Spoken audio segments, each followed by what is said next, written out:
Good evening. My name is Andrew Harmon. Welcome to the Checotah Forum here tonight.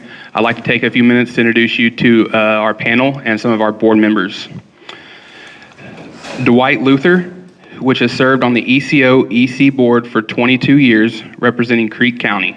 Dwight and his family have been co-op members for 35 years, is a Bristow volunteer fireman, and a retired Oklahoma State game warden.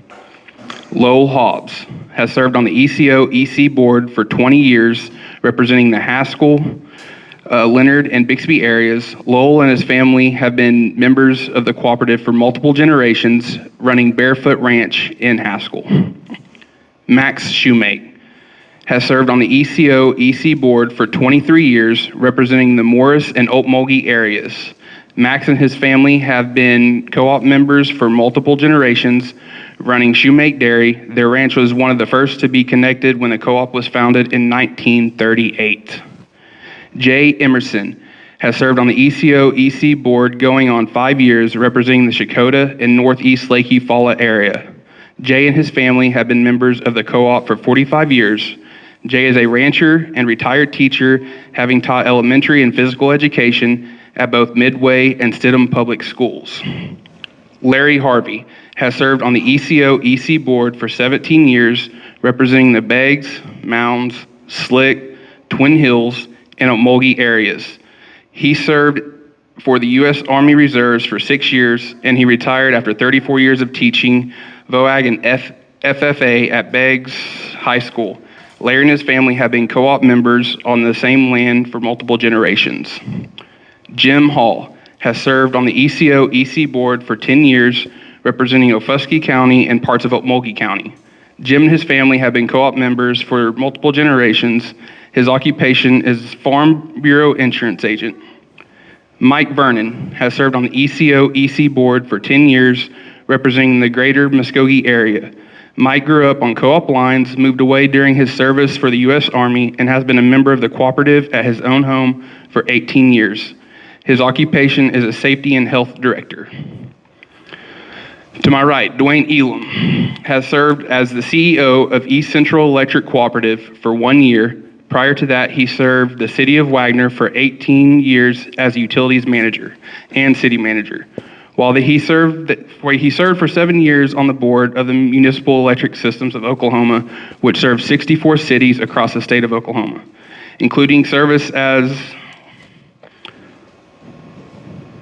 the board president. He grew up on co-op lines and is the third generation in his family to be members of East Central Electric Cooperative. Vice President of Finance and Accounting, Teresa Sparks, has been employed at East Central Electric Cooperative for 19 years with 30 years of total experience in cooperative accounting and has been a member of the cooperative for 12 years. Vice President of Operations and Engineering, Jerome Roberts, has been employed at East Central Electric Cooperative for 22 years, working as a lineman and engineer before moving into a management position. Jerome grew up on co-op lines, moved away during his service with the U.S. Air Force, has been a member of the cooperative at his own home for 24 years. Vice President of Member Services, Tamara Hawkins, has been employed at East Central Electric Cooperative for 32 years in multiple member service roles. She has been a member herself for 19 years. Vice President of Member and Public Relations, Catherine Russell, has been employed at East Central Electric Cooperative for 12 years in multiple member relation roles and 8 years of prior experience in hospitality and administrative services. Vice President of Broadband Operations, Jeremy Hendrickson, has been employed at East Central Electric Cooperative for almost 7 years and has 15 years of prior experience in the telecommunications industry. Vice President of Corporate Services, Gary Creekmore, has been employed at East Central Electric Cooperative for 8 years and has over 30 years of experience working for manufacturing and warehouse companies and performing union negotiations. Now I'll turn it over to Dwayne Elam. Everybody hear me? Yep, okay. Thank you all for coming. First and foremost tonight, we made a commitment to our members and we're going to continue to do that commitment all the way through. We've had a series of 7 forums throughout the district. This is our final one tonight, but we will continue things throughout the districts across our territory into the future with member engagements and stuff of that nature, so be looking for that to come. Also, I'd be remiss before I jump into a little bit of the presentation slide. Monday night, early Tuesday morning, we had some storms roll through, specifically Muskogee County, which has been confirmed as a tornado. We can't do what we do without the employees that works at East Central. The linemen get up, go and answer that call, but I also want you all to know this. There's a lot of people behind the scenes that everybody doesn't get to always see. It takes a village, as they say. So from special ops to the warehouse personnel getting stuff ready. So thank you, East Central Electric employees, for what you guys do, for not only your co-op, but the members as well, in answering that call, and thank the families. So with that said, I'm going to jump into the presentation tonight. We're going to go through some slides, trying to give you an understanding of a little bit of where we've been, where we are currently, and where we looked at the future is going to bring to us. I'm going to talk a little bit about power generation tonight and some of our suppliers, which is GNTs, as Generation and Transmission Organizations, which is Western Farmers Electric Co-op, KMO Power, and Associated Electric Co-op.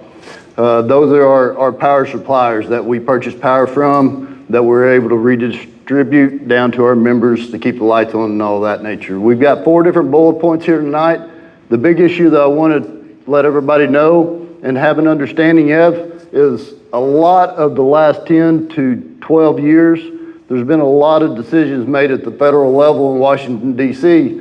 based off of 4-year political terms. So without getting into the politics, there's decisions that literally have 30-year ramifications based on the political atmosphere of any given presidential political party at that point in time. But if you'll notice, we've got a pie chart up there, and it shows coal, gas, wind, hydro, even to the point that we have purchased power. And somebody say, well, why do you have purchased power up there? There is not the generation, there's not the generation out there today, and there's more demand for that generation than what there's ever been in the past before. We literally, as a whole in the energy and the energy utility across the United States, there is more demand than we have the ability and supply capacity right now to provide and move forward with. So you see all those things up there. We are an all of the above resource capacity conversation. And why I mean that is there's coal plants that's been retired. That retirement has to be replaced.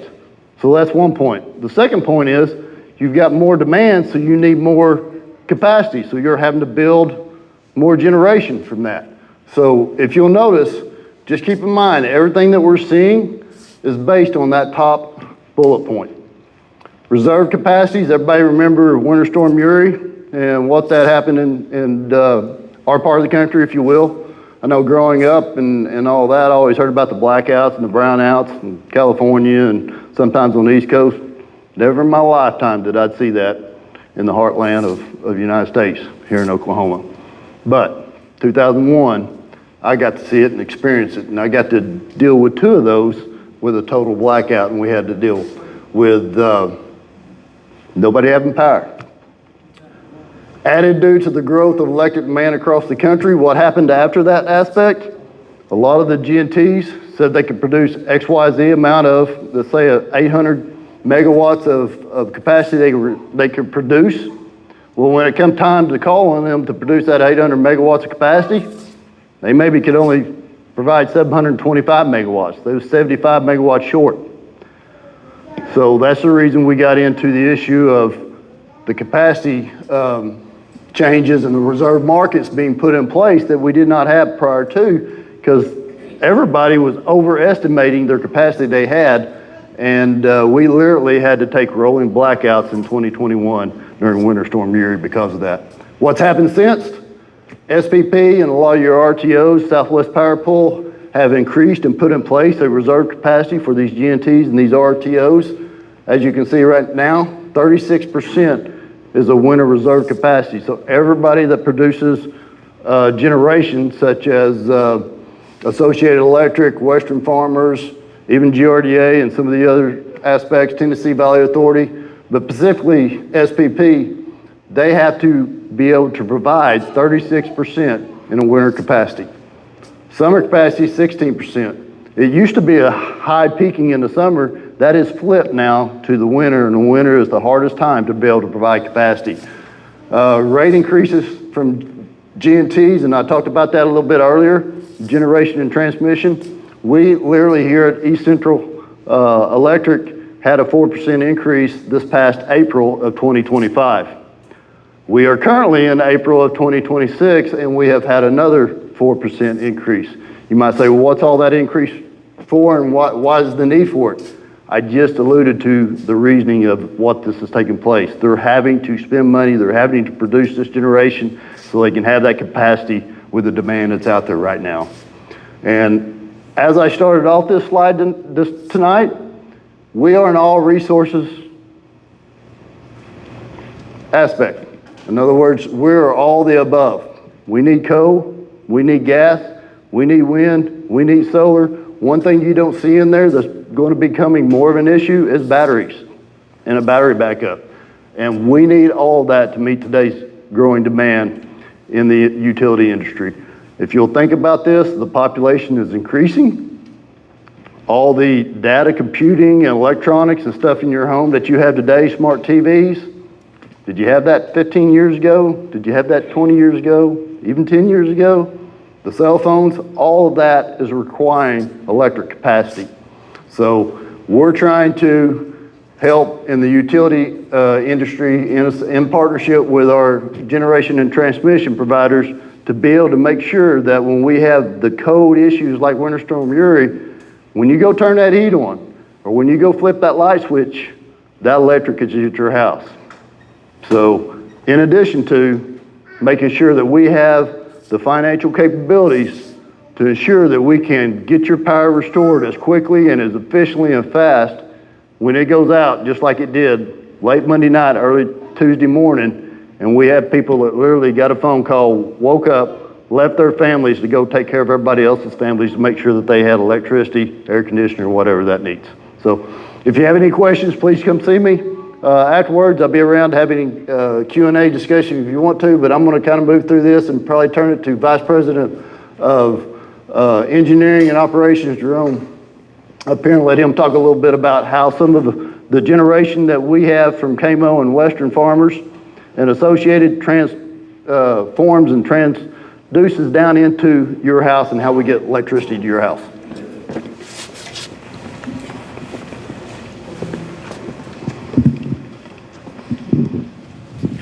All right, thank you. I'd like to start off saying this area right here, you heard Dwayne say that we had two power providers that provide transmission generation to this area. This area here, the Checotah, Old Napa, Texana, Eufaula area is actually served by both of those. Old Napa's substation served by Western Farmers, and this Checotah substation just up the street here is served by KMO. So you can see on this graph here our growth over the past years. We also stay in communication with those companies. We talk about how our growth, where it's at, just so that they can plan long-term for substation upgrades, or if we need to build another substation, we stay in communication with them. If we've got a new subdivision coming in, we actually have a lot of them coming in constantly up in the Bixby area. So planning is very important. We'll talk about some costs here in a little bit, but back in 2019, KMO was buying substation transformers for around $600,000. Now they plan to buy them in 5 years. Well, they can't get one until for 4 or 5 years, but that cost is about $2 million now. So it kind of tells you about how much equipment has gone up over the past few years. These slides here kind of show you what the costs have done over the past 5 years. Look at the transformer costs right there. It has almost doubled in the past 5 years. Poles have went up 75%. The fleet, 53%.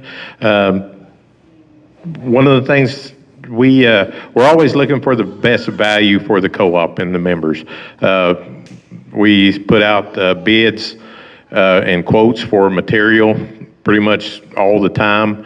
The big trucks will put out quotes for big trucks. There's very few places that we can do. The smaller trucks, the SUVs, half tons, 3/4 tons, there's more places that have them.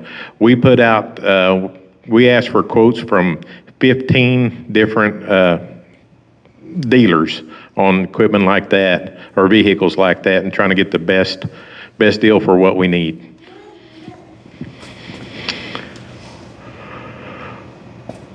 Right away, this is one of the things that impact our reliability heavily. You can see last year we spent, the co-op spent $4.1 million in right away. And it, like I said, it directly impacts the reliability rate. 2025, you see a 99.92% reliability rate.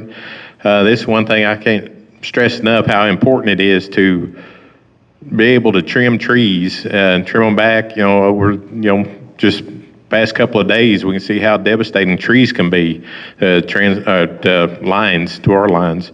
So, and this includes trimming, spraying, and we try to, our cycle, we have a 5 to 6 year cycle to make it throughout the entire service territory. 5 to 6 years.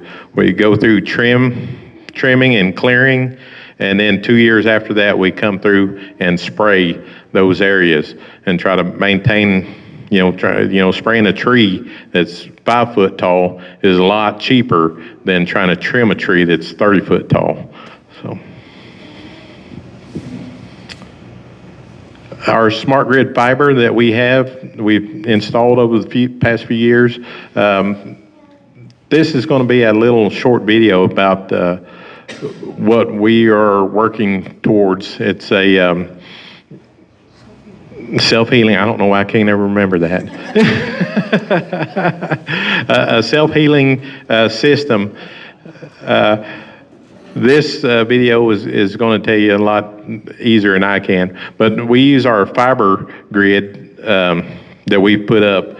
We've got equipment out there on the line that we can read that equipment from the office and operate it from the office. We can see how much voltage is on the line, how many amps is on the line.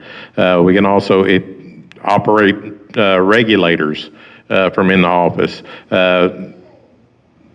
When we get it all stood up, we'd be able to eliminate some of the truck runs to this equipment, be able to operate it from the office instead of sending a person out there. We can just operate it from the office and save truck rolls as far as that goes. So I'll let them play the video and explain self-healing. Envision a self-healing network that can greatly reduce power outages for our customers. CPS Energy can make this possible through Smart Grid Initiative. Smart sensors placed along our power lines and in our substations can detect trouble and communicate real-time information to automatically diagnose problems on the line and reroute the power supply. So how will a self-healing system work? Let's take a look. Here is a community made up of residential, business, and what we call critical need customers. You'll notice the homes, school, shopping center, and hospital all receive their power from power source A. You can also see power source B, which serves the southeast section of town. Now, notice switch 1, switch 2, and switch 3. These intelligent switches can automatically detect trouble on the lines and then start, stop, or reroute the power flow in order to isolate the problem. Let's see what happens when a vehicle accident occurs. An automobile is traveling east. The car hits a slick spot on the road and strikes a utility pole, damaging the pole and the power line. Today, without smart grid technology, power source A shuts down and the entire community, including homes, the shopping center, school, and hospital would lose power. The power would remain out until the customer notified CPS Energy and crews were sent to make repairs. However, with smart sensors and control technologies, switch 1, switch 2, and switch 3 immediately detect the problem. As the car hits the pole, switch 1 senses an abnormal power flow from the damaged power line. Switch 1 then communicates with switches 2 and 3, and switch 1 and 2 open up to stop the flow of electricity and isolate the section of line between them. Power source A is now providing electricity to the shopping center. Switch 3, which is normally open from power source A, closes in order to provide electricity from power source B. Power source B is now rerouted to provide power to the remaining community. Power continues to flow to most area homes, the school, and the hospital. Only the customers served between switches 1 and 2 have lost power. While this animation has been slowed down to show you a series of events, this self-healing process would actually occur in just a few seconds. In fact, customers may notice only a brief blinking of the lights as the smart grid automatically isolates the outage and keeps power flowing to the greatest number of customers. The smart grid also automatically notifies CPS Energy's Energy Management Center, which can quickly send a repair crew to the area. The crew makes the repairs, and then the Energy Management Center remotely restores the power flow to its original state. A smart grid that can monitor itself can change the way CPS Energy does business. From improved reliability to faster restoration, we can use smart grid technologies to better serve our customers' needs.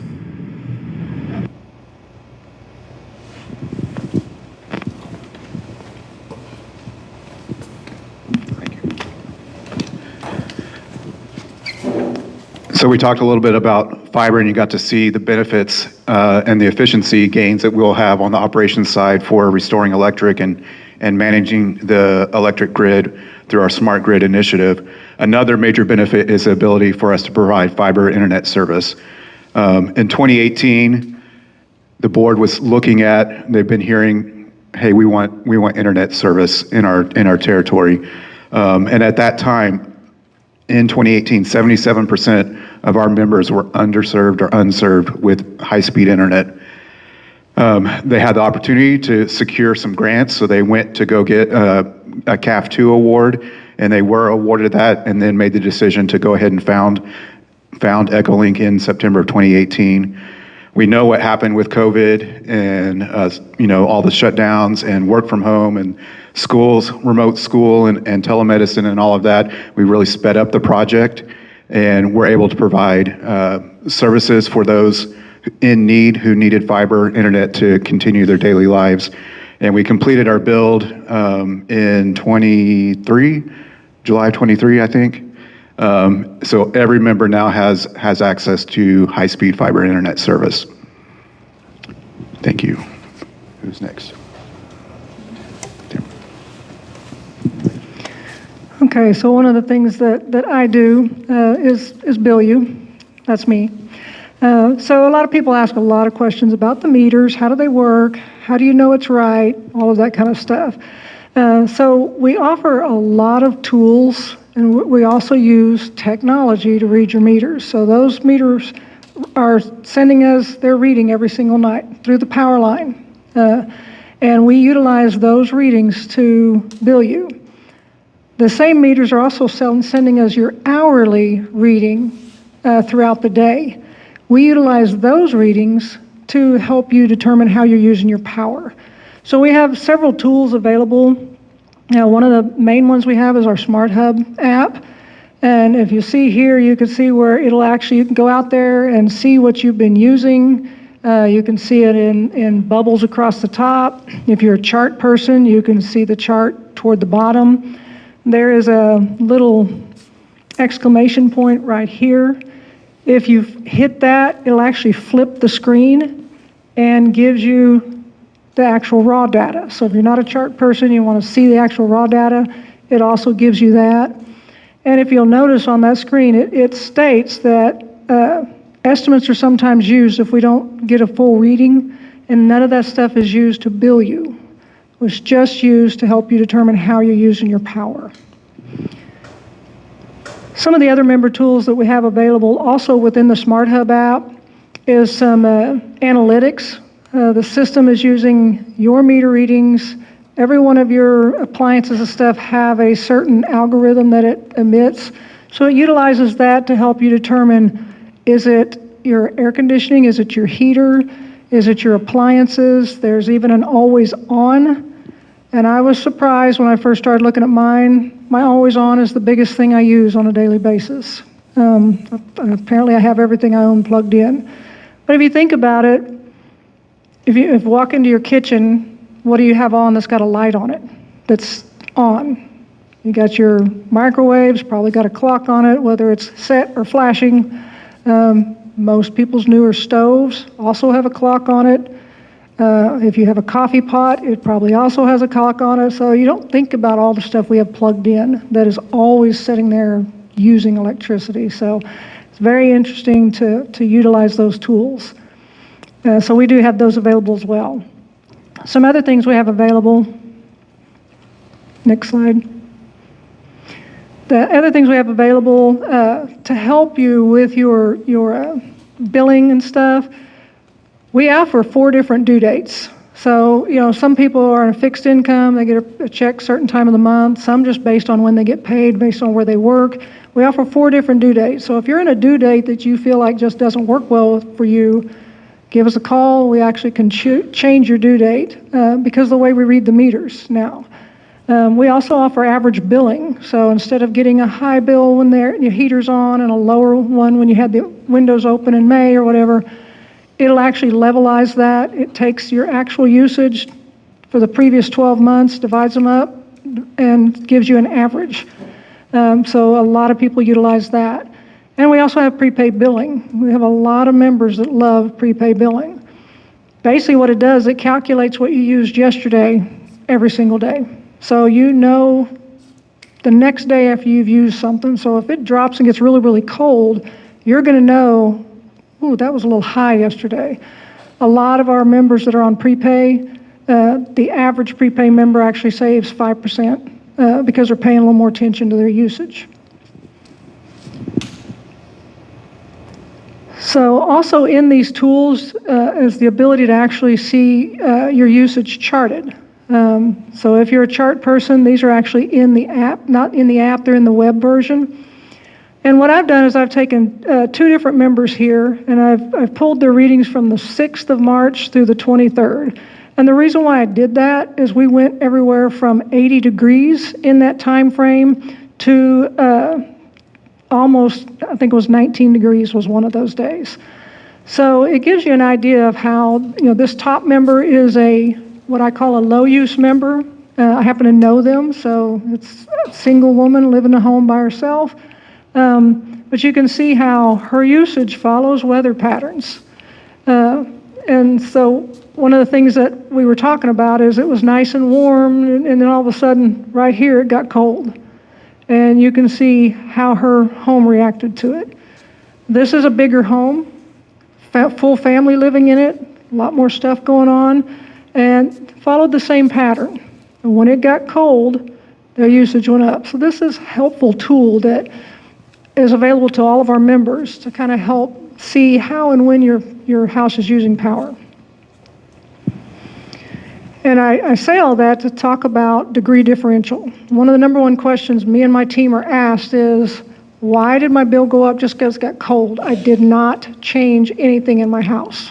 All I did was, or the thermostat stays at 70, I didn't touch it. Degree differential, the amount of temperature outside versus what you're asking your house to stay is massive.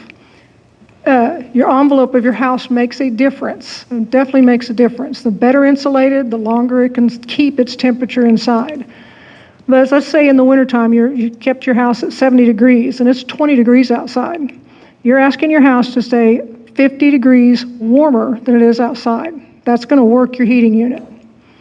Same thing in the summer. You left it at 70, but it's 90 degrees.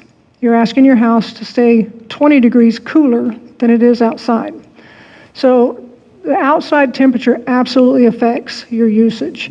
And so one of the things that we try to do is help members try to determine How well is your envelope on your house? How is your heating unit running? That kind of stuff.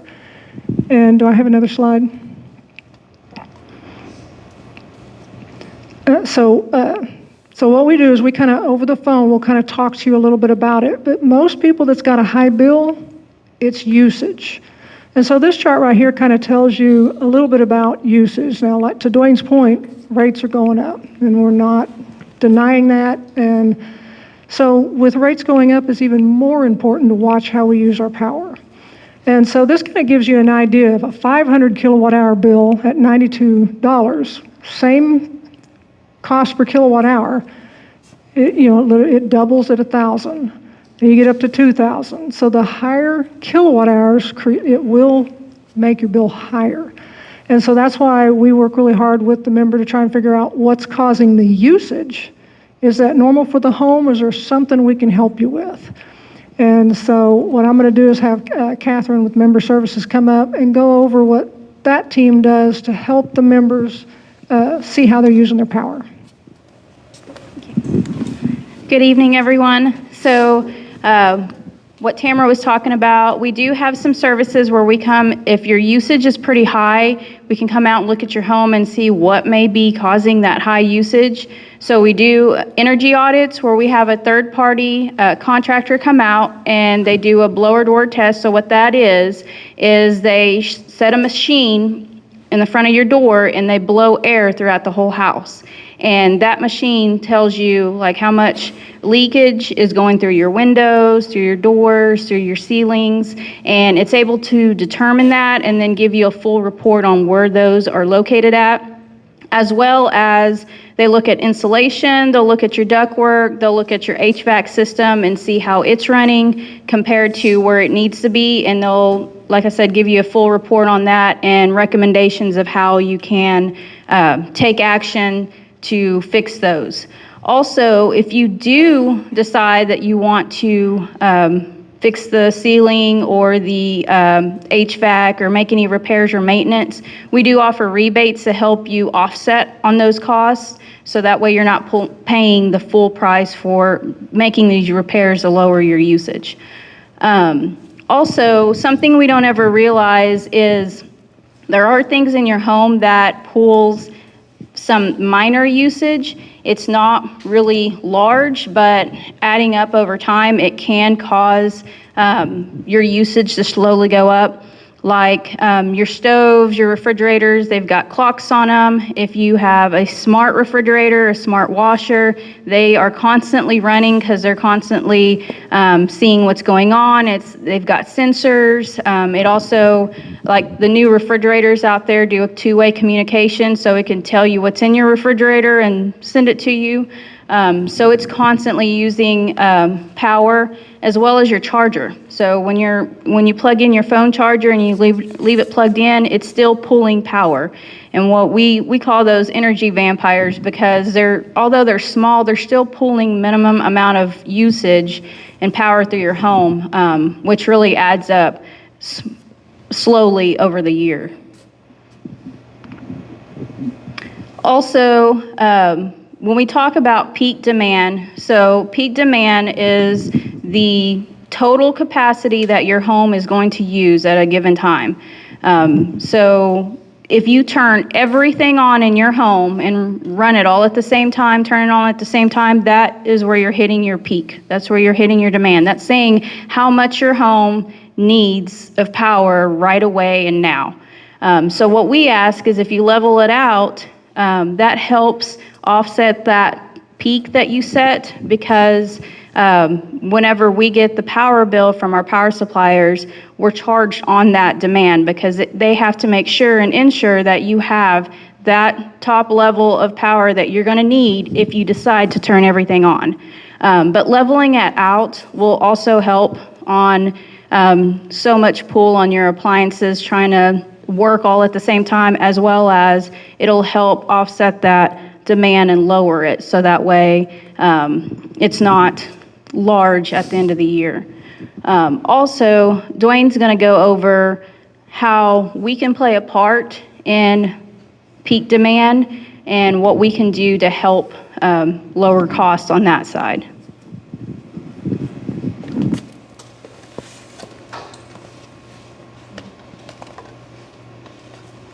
Maybe. Okay, there we go. So alluding to a little bit and following a little farther down the path of what Catherine was talking about, and this directly goes back to financial stewardship. And I want to make two key important statements right now. East Central Electric is a member-owned co-op. If you understand the co-op philosophy and the co-op principle, that is a not-for-profit principle. In other words, it's not like an investor-owned utility such as OG&E or PSO where they have shareholders and they expect to turn a profit so their shareholders can make more money and stuff into the future. Your co-op electric providers are not for profit. They only require just enough money to be able to meet the expenses of the demands to be able to pay for equipment, transformers, pole, our linemen, our operations, our warehouse people, when they have to come in at 1 o'clock in the morning to be able to get out to make sure we get the power back on to any one of our members. All of our expenses is the only reason we ever have that revenue. It's just enough revenue to cover expenses. We're not in it for a profit standpoint. But how can you help us? And to the point of what Catherine's talking about with the demand, this is an example of what the demand is. If you'll follow the line, the blue line was 2024. The red line was last year, 25. And the lime green line is this year we're currently on the path of. I tell you that and I show you that for this reason. What happens a year ago, we have to pay our power bill to those generator GNTs such as Western Farmers and KMO that I was alluding to. So if we're stacking our demand and we're pushing that demand higher, this next year, we've got to pay that bill when it comes due. We have to pay the previous 12 months energy demand of that cost. So if you guys and all of our members can help lower that and spread that out so we don't peak, it helps lower all of our bills, it lowers our expenses, and we are able to be better financial stewardships of our dollars within our co-op, as an example. If you'll notice some of that falling off in regards to that. Right here in blue, in 2024, that's when the peak was set. So the entire year of 25, we had to pay that peak price. Last year in 25, the peak was set in February. That level was just shy of 200 megawatts in regards to that. That was the demand that we're paying right now on our current bills this year in 2026. That's the demand we have to pay for. 26 right now that we're utilizing energy and stuff and consumption, we won't have to pay that bill until next year, 27. But as you notice, it's lower. It's already lower than 24 and 25, and it's on a downhill trend. Well, you might say, well, that's great. Our bill should be lower. Well, not necessarily. You got to think about the weather patterns too. It has been a milder winter from that aspect, but that helps contribute. The lower we can keep our expenses, the less we can have and need to operate with margins to make sure that we meet just enough revenue to cover our expenses and not any more. But if we come through here and we have a hot July, and this thing right now is sitting right here probably about 170 or so, and it spikes back up to about 180 or so, that will be the new peak that we will have to pay this time next year in 2027. But as it stands right now, this is what our peak for next year will be. So we all can do a part, we all can play a part and try to help all of our electric bills stay as low as possible. And that includes me. I'm a member of East Central too, so everything that we do directly impacts us at home too. Next slide. I'm going to turn it over to Teresa, Vice President of Accounting and Finances, a little bit right now, and she's going to go through and break down a simple diagram of a dollar and where your money actually goes on your electric utility bill. Good evening. The biggest part of the dollar is spent on our power cost. It's not just the demand. but we also have to pay the demand whether we sell any kilowatt hours at all. That there is 50 cents on the dollar that goes to our power supplier. So you've got your demand, and then we've got the energy kilowatt hours that everybody buys and puts electric to their house and turns on the switches. Then the second thing we've got is 24 cents is our loan interest and our depreciation for us to keep our trucks up and running, and we depreciate those over several years. The cost that probably a lot of you guys are interested in is the 13 cents to help maintain and improve our systems. That's your right-of-way clearing. That's the linemen that go out at night to help outages and stuff.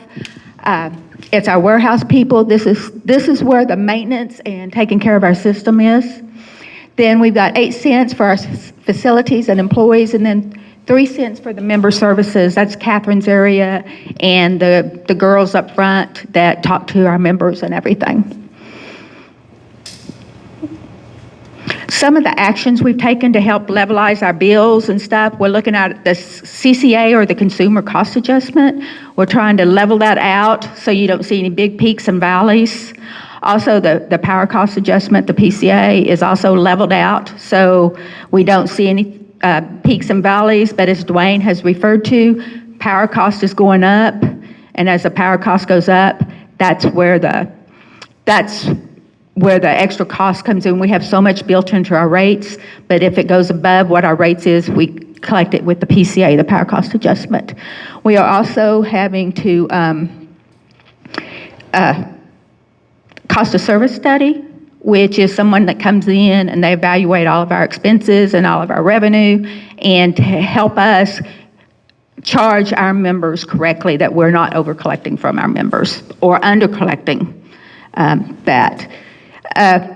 We also are levelizing out some big bills that also come in at the end of the year. We're levelizing those and trying to keep the CCA lower. I'm going to turn it back over to Dwayne so he can help you describe some more actions that we can take and you can take as a member. So I'm going to try to wrap it up here tonight, and again, we'll stay around, answer any questions that you may have as well. But you might be sitting in the audience and say, well, that all sounds good, but you know, I understand you guys are trying to do what you're doing, but all this stuff, to a degree, with this capacity, with the energy demand, is actually in 100% out of East Central's control. So here's what I'm going to say to everybody in the audience and everybody at home that's watching this. You can help us. What can you do? Our goal is stability over time, not short-term fixes, and Teresa alluded to that with the spikes and valleys. I don't like spikes and valleys. You can't budget for spikes and valleys. You can't anticipate spikes and valleys. But if you have a feathering effect and it's slowly going up, you can anticipate that and you can budget for it, especially for those that's on fixed incomes and just don't have an opportunity to be able to do anything else. Oversight comes from multiple layers. It comes from me as a CEO, it comes from all the employees of our day-to-day operations and what we do, making sure we're efficient, making sure we're transparent, and we're spending your money wisely. Because that, at the end of the day, is what keeps your co-op going and moving forward. It's also a member-elected board. I mean, all of our board members are members too. So anything that we do with a cost of service study, a rate increase that coming from internal from East Central, any of that to pay our bills, it affects the board members just as much as it does you. So they have a very vested interest to, one, to keep the utility rates as low as possible, but two, more importantly as well, as one is a fiduciary responsibility to keep East Central whole and sound and to be able to provide for years to come that we are financially capable to be able to do what we need to do and provide electric as well as broadband today to your home. Teresa talked about the cost of service a little bit. We're in the process of going through a cost of service this year because of all the costs that are being pushed down to us, and we've got to deal with it. We've got that from our wholesale suppliers with the costs being increased from us. We got it from, as Jerome Roberts was talking about with our equipment, our transformers, our materials, our line wire that's going up, we're getting pinched in the middle and we've got to make some decisions as well. So we're doing a cost of service with third-party utility experts that will come in, have a total unbiased opinion, and peel it back and show us where we need to be and what the future looks like at what we're fixing to come and play with all the demand, as you've heard all the staff up here talk about in regards to electricity.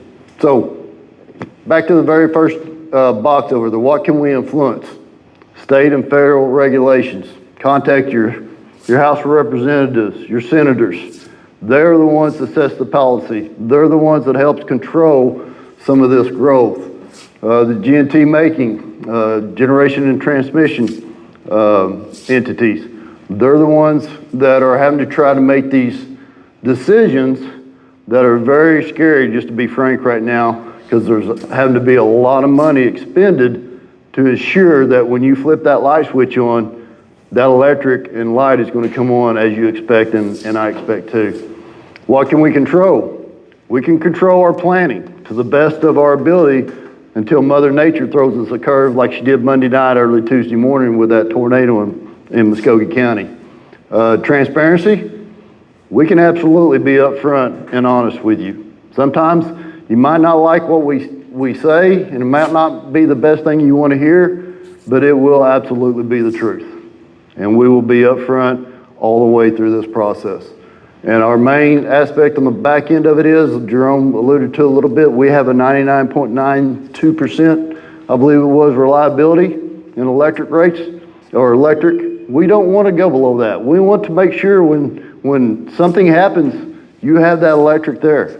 You have what you need to be able to, whether it's a retired couple that's now on oxygen, that is dependent upon that electricity, or a person that is working from home. A lot of remote jobs nowadays.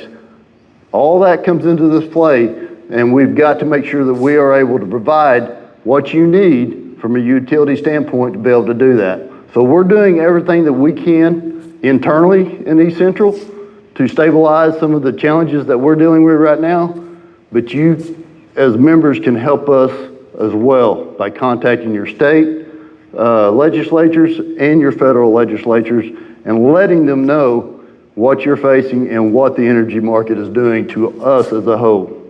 This is not just happening at East Central. I want everybody here tonight to understand that. This is happening not just in the state of Oklahoma, even. This is happening from the West Coast to the East Coast.